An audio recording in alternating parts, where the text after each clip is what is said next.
আসসালামু আলাইকুম সুপ্রিয় শিক্ষার্থী ভাই বোনেরা, কেমন আছো তোমরা? আশা করি তোমরা অনেক ভালো আছো। শিক্ষার্থী ভাই বোনেরা, তোমাদের মধ্যে অনেকেই আমাদেরকে ইনবক্সে মেসেজ দিয়ে বলে যে স্যার, আমি তো পরীক্ষাতে হাতের লেখার গতি বাড়াইতে পারি না, তো সবগুলো প্রশ্ন যত সময় অ্যান্সার করতে পারি না। তো আজকে আমি তোমাদের সাথে আলোচনা করব, দেখো যে হাতের লেখার গতি হবে মিসাইলের মতো। এই হাতের লেখার গতি কি? মিসাইলের মতো। অর্থাৎ মিসাইল যেরকম দৌড়ায়, এরকম হাতের লেখার গতি কি হইতে হবে? দ্রুত গতিতে যাতে লিখতে পারে তার কিছু টিপস ট্রিক্স আমি তোমাদের সাথে শেয়ার করব। তাহলে আজকে আমরা কি নিয়ে আলোচনা করব?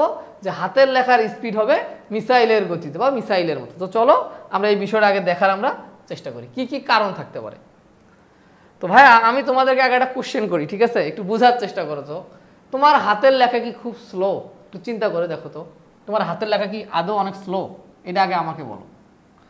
তো যেহেতু তোমার হাতের লেখা স্লো, তো তুমি চাচ্ছ যে তোমার হাতের লেখার গতি কি করতে? বাড়াইতে। অর্থাৎ এতদিনে তুমি ফোকাস করছো, একটা প্রবলেম ফাইন্ড আউট করছো যে তোমার হাতের লেখার গতি কি করা দরকার?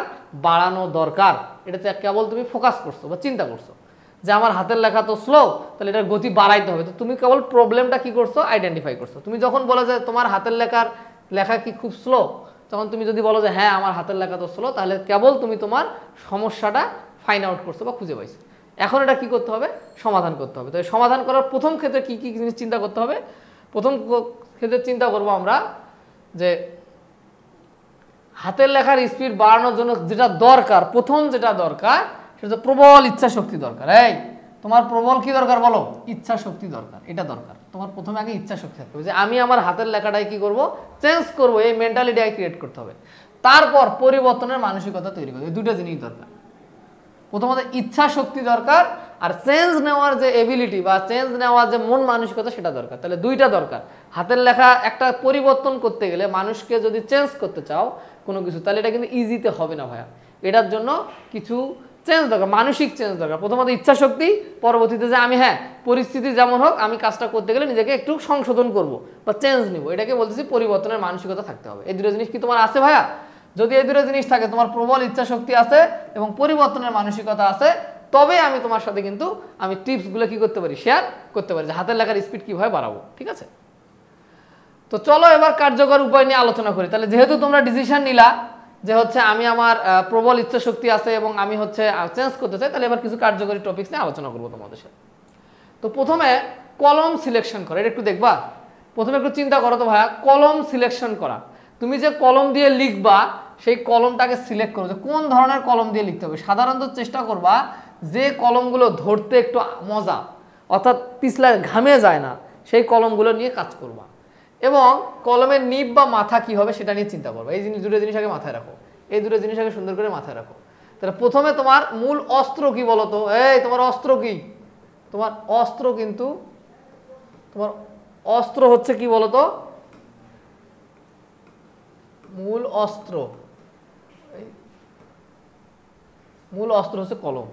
সেই কলমের মাথা এবং কলমের মাথা। তাহলে কলমটা এমন নিতে হবে যেটা ঘেমে গেলে স্লিপ করে না, এমন একটা কলম তোমাকে সিলেক্ট করতে হবে। 2, ম্যাটাডোরে এগুলো কলম পাওয়া যায়, কিন্তু উপরটা কি গ্রিপ করতে গেলে কি হয়? তোমার ঘামে না, মানে পিছলায় যায় না। তো এটা একটু মাথায় রাখবা। আর কলমের মাথাটা সাধারণত চিকন মাথায় অনেক কলম বাজারে পাওয়া যায়, তো চিকন মাথার কলম নেওয়া যাবে না। মোটামুটি একটু মোটা যে মাথাগুলো, যেগুলো লিখতে গেলে দ্রুত লেখা যায়, যেটা টেনে ধরে, খাতার মধ্যে যেটা টেনে ধরে, তো এইরকম তো তোমার কলম সিলেক্ট করার দরকার নেই। যে কলমের মাথা এমন কোয়ালিটি সিলেক্ট করতে হবে যেটা একটু মোটা, যেটা তোমার গতিটা কি করবে? বাড়বে। তাহলে প্রথমত কলম সিলেকশন করতে হবে এবং কলমের মাথা দেখে কলম সিলেকশন করতে হবে। এটাই তোমার মূল অস্ত্র কিন্তু। তাহলে এটা 1 নাম্বার কাজ পরিবর্তন করতে গেলে। এরপরে কি করা দরকার? কলমটা সঠিকভাবে ধরা দরকার। অনেকে কি হয়, স্যার একটা বই দেন দোকান থেকে, অনেকে কি হয় যে তোমার কলমটা ঠিকমতো ধরতে পারে না। তো কলমটা ঠিকমতো ধরতে পারে না বলতে, কলমটা কিভাবে ধরবে, কিভাবে ধরলে তোমার কাছে ইজি লাগে। অনেকে এইভাবে ধরে, অনেকে এইভাবে ধরে। তো যেভাবে ধরলে তোমার ইজি লাগবে ভাইয়া, যেভাবে ধরলে তোমার ইজি লাগবে বা ভালো মতো তুমি লিখতে পারবা সেইভাবে ধরবা। অনেকে এইভাবে কলম ধরে, এইভাবে কলম ধরা যাবে না। তো যেভাবে ধরলে তোমার লিখতে কি হবে? খুব সহজ হবে, তুমি এইভাবে কাজটা করবা। ঠিক আছে? আগে দেখবা যে কোনভাবে ধরলে তোমার আরাম লাগতেছে, তুমি সেইভাবে কলমটা ধরবা। এই যে এখানে বলা আছে কলম সঠিকভাবে ধরাই হয় না কলম ঠিক মতো। এই জন্য গতি বাড়ে না, স্লো হয়ে যায়। হাতটা পুরো টেবিলের উপর রাখতে হবে। তাহলে লেখার ক্ষেত্রে যদি গতি বাড়াইতে চাও ভাই, হাতটা টেবিলের উপর রাখতে। অনেকে কি হয়, মনে করো এইটা টেবিল, হ্যাঁ এইটা টেবিল, টেবিল তো এইখানে না লিখে তো তুমি এইভাবে লেখো, লিখতে পারবা? তো টেবিলের উপর তোমার হাতটা লিখে তারপর খাতায় কি করতে হবে, রাখতে হবে। তাহলে হাতটা তোমার কার উপর রাখতে হবে বলো তো? এটা টেবিল, বইটা মনে করো টেবিল মনে করো, তাহলে টেবিলের উপর হাতটা রেখে তারপর সুন্দর করে আরামসে তোমার কি করতে হবে, লিখতে হবে। তো ঝুলায় লিখলে বা এইভাবে লিখলে তুমি কিন্তু লিখতে, হাতটা কিন্তু যদি বাইরে থাকে তুমি লিখতে চাও, তুমি কিন্তু সঠিকভাবে কি করতে পারবে না, লিখতে পারবে না। ওটাই বলা হয়েছে যে হাতটাকে টেবিলের উপর রেখে তারপর কি করবা, হাতটাকে পুরা টেবিলের উপর রাখা, তারপরে লেখা, তাহলে কাজটা অনেকটা সহজ হয়ে যাবে। হ্যাঁ, কাজটা অনেকটাই সহজ হয়ে যাবে। তো কলম সঠিকভাবে ধরা এবং হাতটা টেবিলের উপর রাখা। তারপরে আঙ্গুলের ব্যায়াম প্র্যাকটিস করা। ব্যায়াম বলতে বোঝাতে চাচ্ছি যে আঙ্গুল দিয়ে তুমি কলমটা ধরবা সেই আঙ্গুলের ব্যায়ামগুলো কি করা, প্র্যাকটিস করা। অথবা তুমি যদি এইভাবে আমাদের মূলত কিন্তু এই মাসেলটা ব্যাপক কাজ করে লিখতে গেলে, হ্যাঁ এই মাসেলটা ব্যাপক কাজ করে। তো এটা যদি তুমি যদি রেগুলার যদি 2-3 মিনিট যদি এরকম করো তাহলে দেখবা যে এই পাওয়ারটা বেড়ে যাবে। আর এর পাওয়ারটা যদি বেড়ে যায় তাহলে তোমার লেখার ক্ষেত্রে কী হবে, মূল চাপটা কিন্তু এই জায়গায় পড়বে। আর তোমার হাত ব্যথা হয়ে যায়, অনেক সময় দেখবা যে লিখতে লিখতে কী ব্যথা হয়ে গেছে, হাত ব্যথা হয়ে গেছে। তুমি যদি রেগুলার আঙ্গুলের ব্যায়াম করো, আঙ্গুলের যদি ব্যায়াম করো তাহলে দেখবা যে তোমার, বা এরকম করে কলমটা যদি ঠিকমতো ধরা প্র্যাকটিস করো, বারবার এই আঙ্গুলগুলো যদি একটু নড়াচড়া করো তাহলে দেখবা তোমার কলম ধরার ক্ষেত্রে ইজি ফিল হবে।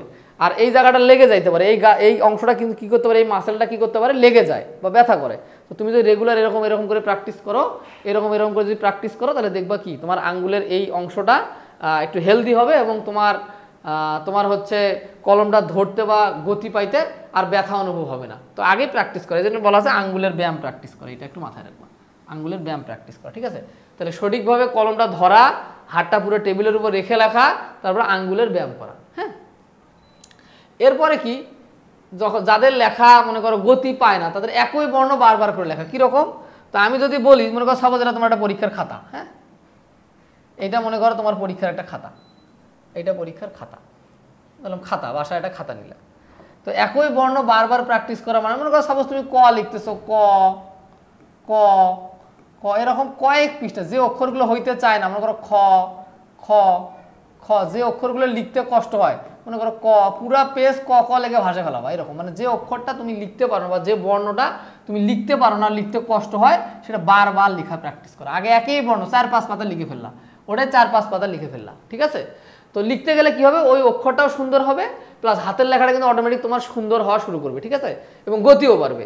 এবার অক্ষর প্র্যাকটিস করো, যখন তুমি এই আলাদা আলাদা বর্ণগুলো প্র্যাকটিস করলা, তারপর তুমি এরকম অক্ষর প্র্যাকটিস করবা যে আমার, সরেয়া, ময়কার মা আর আমার, এরকম অক্ষর প্র্যাকটিস করবা। আগে প্রথমে প্রত্যেকটা আলাদা বর্ণ প্র্যাকটিস করবা, বর্ণ একই বর্ণ বারবার লিখবা, লেখার পর তারপরে অক্ষর প্র্যাকটিস করবা।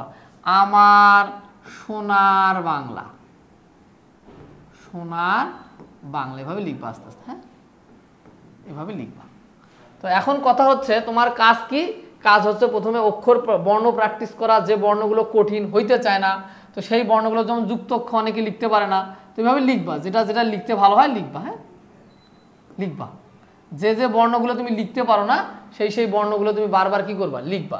তো লেখার পর অক্ষর প্র্যাকটিস করবা, অক্ষর প্র্যাকটিস করবা, যেমন লিখবা বাংলাদেশ, বাংলাদেশ, বাংলাদেশ, এভাবে লিখবা।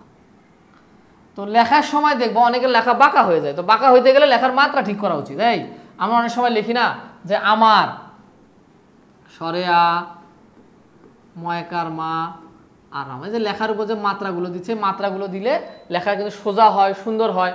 তো এইরকম চেষ্টা করবো লেখার মাত্রা ঠিক করা। তাহলে প্রথমত এখানে কাজ কি, যখন দেখছো যে লেখার স্পিড বাড়তেছে না, তাহলে আগে, বা লেখাটা অসুন্দর, তাহলে প্রথমে আগে বর্ণগুলো প্র্যাকটিস করো, এক পেজ একই বর্ণ লিখে ভাষা ফেলাবা 2-3-4 পাতা করে। তারপরে কি করবো, অক্ষর, ওই বর্ণগুলো দিয়ে অক্ষর টেস্ট করবা।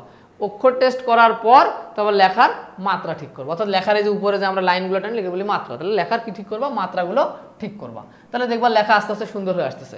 তো এরকম লিখতে লিখতে দেখবা লাইন সোজা করতে হবে। এই সুন্দর লেখার ক্ষেত্রে লাইন কি করা দরকার, সোজা করার চেষ্টা করো। অনেকে দেখবা যে শুরু করছে এখানে, লিখতে লিখতে নিয়ে যা ঠেকাইছে এখানে, তো এরকম করা যাবে না। অবশ্যই লাইনগুলো কি করতে হবে, লাইনগুলো হচ্ছে আমাদেরকে সোজা করতে হবে, লেখার ক্ষেত্রে লাইন সোজা রাখতে হবে, ঠিক আছে? এটা একটু মাথায় রাখবা যে লাইন সোজা করার চেষ্টা করা। ওয়ার্ম আপ করা, আবারও যেটা বললাম, ওয়ার্ম আপ বলতে লেখা পেজ ওয়াইজ লেখা প্র্যাকটিস করা। তো পেজ ওয়াইজ লেখা ওয়ার্ম আপ করা কীরকম, তুমি পরীক্ষার আগে দেখবা একটা ম্যাচের আগে যখন দেখা যায় ক্রিকেট খেলা হচ্ছে বা ফুটবল খেলা হচ্ছে তার আগে খেলোয়াড়রা কিন্তু প্র্যাকটিস করে, তাই না, ওয়ার্ম আপ করে। তো এরকম তোমার যখন ফাইনাল পরীক্ষা চলে আসবে তার আগে প্রচুর পরিমাণে লেখা, তো ওটাই করে হচ্ছে দৈনিক, এটা রেগুলার বেসিসে করবা। আর এটা হচ্ছে পরীক্ষার আগ দিয়ে যখন স্পেশাল লেখা হবে যাতে হাত ব্যথা না হয়। তো দৈনিক 5-6 ঘন্টা 5-6 পাতা লেখা প্র্যাকটিস করে, এটা একটু মাথায় রাখবা। তো তুমি যদি হাতের লেখা অ্যাকচুয়ালি ভাইয়া চেঞ্জ করতে চাও, সুন্দর করতে চাও, দ্রুত গতিতে করতে চাও, তাহলে রেগুলার তুমি 5-6 পাতা করে লিখবা, যে কোনো প্রশ্ন উত্তর লিখবা। কী কী কলমটা সঠিকভাবে ধরবা, আমরা যে বিষয়গুলো একটু চিন্তা করলাম, তো এখন একটু ভালো করে দেখো। কলমটা সঠিকভাবে ধরা, তারপর পুরো হাতটা টেবিলের উপর রাখবা, আঙ্গুলের ব্যায়াম প্র্যাকটিস করবা, তারপরে হচ্ছে একই বর্ণ বারবার লিখবা, অক্ষর প্র্যাকটিস করবা, বাক্য প্র্যাকটিস করবা, অক্ষরের পর বাক্য লাগা, কয়েকটা অক্ষর লাগাইতে তো বাক্য হচ্ছে, তারপর লেখার সঠিক মাত্রা ঠিক করবা, তারপর লাইন সোজা করার চেষ্টা করবা এবং ওয়ার্ম আপ করবা, মানে লিখবা প্রতিদিন একটু একটু করে লিখবা। পরীক্ষার আগে বেশি করে লিখবা, আর পরীক্ষার আগে বেশি করে লিখবা, সারা বছর তো লিখবাই, 5-6 পাতা করে ডেইলি তো লিখবাই। তো অটোমেটিক তোমার হাতের লেখার গতি কী হবে, বাড়তে থাকবে। সর্বোপরি একটা কথা বলি, এই যে একটা কথা বলবো, হাতের লেখার গতি বাড়াইতে গেলে প্র্যাকটিস, প্র্যাকটিস, প্র্যাকটিসের কোনো বিকল্প নাই, কোনো বিকল্প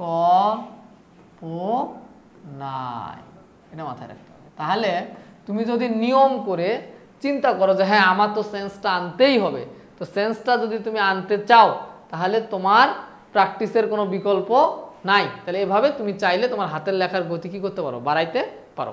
তো তোমাদেরকে একটা অ্যানাউন্সমেন্ট দিয়ে দেই, তোমরা যারা এসএসসি 2026 বা 27 সালে পরীক্ষা দিবা, 2026 অথবা 27 সালে যারা পরীক্ষা দিবা তাদের জন্য আমাদের ফিজিক্স সায়েন্সের সবগুলো বিষয়ের উপর বেসিক টু প্রো কোর্স আছে। তো এই কোর্সে আমরা কি করি, কোনো কোর্সের আমরা বেসিক নিয়ে আলোচনা করি, আমরা হচ্ছে কোনো চ্যাপ্টারের তোমার এমসিকিউগুলো নিয়ে সুন্দরভাবে আলোচনা করি, সেগুলো টাইপ ওয়াইজ পড়াই, আমরা টাইপ ওয়াইজ পড়াই। তারপরে আমরা ওই অধ্যায়ের সৃজনশীল বা সিকিউ, এসকিউ মানে সংক্ষিপ্ত কোশ্চেন নিয়ে আলোচনা করি। তারপরে সিকিউ নিয়ে আলোচনা করি, যেগুলো বোর্ড কোশ্চেন, বোর্ডে আসা এআরডি, বোর্ড কোশ্চেনগুলো নিয়ে আমরা আলোচনা করি, বোর্ড কোশ্চেন নিয়ে আমরা আলোচনা করি। তো তোমরা যারা নিজের লেখার গতি তো বাড়াবাই এবং প্রিপারেশনটাকেও হাতের লেখা সুন্দর করবা, প্রিপারেশনটাকে টপ লেভেলে নিতে চাচ্ছ, তো যারা একা একা নিতে পারতেছো না তারা অবশ্যই আমাদের কোর্সে কিন্তু কী করতে পারো, এনরোল করতে পারো। তো ফ্রি ক্লাস দেখার জন্য আমাদের ইউটিউব চ্যানেলে ভিজিট করো এবং ওখানে অবশ্যই সাবস্ক্রাইব করে রাখবা। ওইখানে প্রচুর ক্লাস আমরা দিয়ে রাখছি তোমাদেরকে দেখার জন্য। এরপর যদি ভালো লাগে তাহলে অবশ্যই কোর্স এনরোল করলে তোমার যেমন হাতের লেখার গতিও তোমার বেড়ে যাবে, প্লাস পাশাপাশি প্রিপারেশনটাকে একদম চকচকা করতে পারবো, অর্থাৎ গোল্ডেন এ প্লাস তুমি অনায়াসেই পেয়ে যাবো। 1200+ মার্ক তোমার ক্যারি করতে যা যা করা লাগে এই কোর্সটাকে আমরা সেভাবে ডিজাইন করছি। তো শিক্ষার্থী বন্ধুরা ভালো থাকো সবাই, ধন্যবাদ সবাইকে, আল্লাহ হাফেজ।